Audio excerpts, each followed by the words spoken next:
Deus, não abro mão do meu chamado em ti, não ponho preço em meus valores, oh, não permita que façam de mim um mercenário cantando louvor.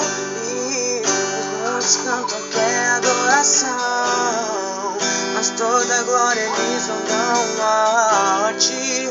Eu intercedo a Deus em oração, restaura os meus irmãos que estão vivendo assim.